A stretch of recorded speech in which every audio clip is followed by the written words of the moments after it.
Hello. So, one thing we discussed was just some qualities that contribute to successful leadership. One thing that that was mentioned during the discussion was number one, taking care of yourself as a leader. So, I know that you said that, if we're not able to take care of ourselves as leaders, then we're going to be frazzled. We're not going to be able to lead, with calmness and, problem solve without getting frantic. And I think that that's very important.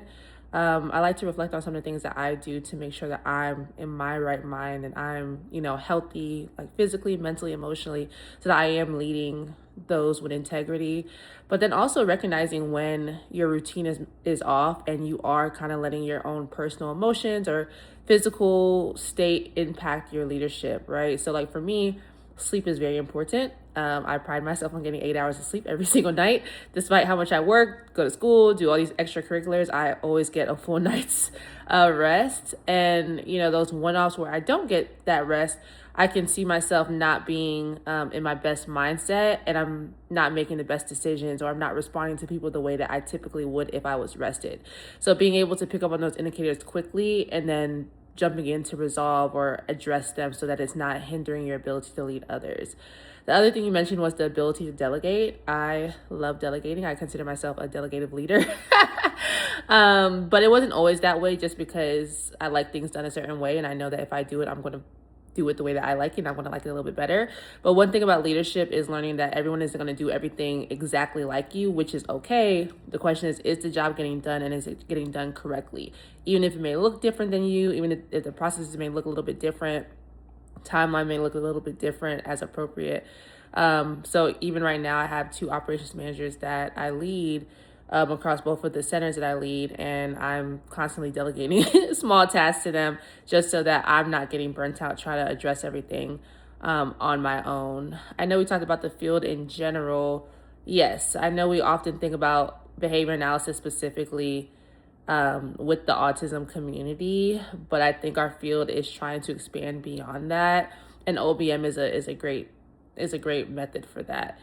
A lot of RBTs will come up to me and say, "Hey, like I want to be a BCBA, but I don't know if I want to work with kids with autism for the rest of my life." And I'm like, "You don't have to, right? Like there's other avenues of behavior analysis. Like you can work in the school systems. Like I saw a BCBA who worked with police officers to help deal with criminals.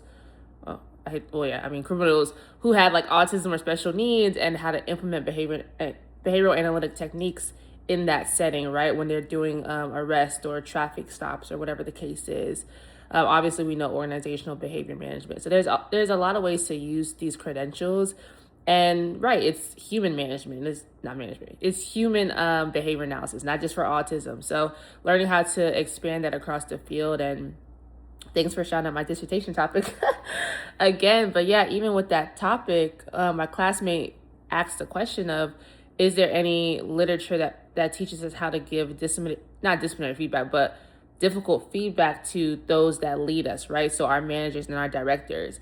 And I haven't come across that, but in general as a field, like there's not a lot of research, as we know, on how to deliver disciplinary corrective feedback to RBTs or the BCBAs or just anybody within this field.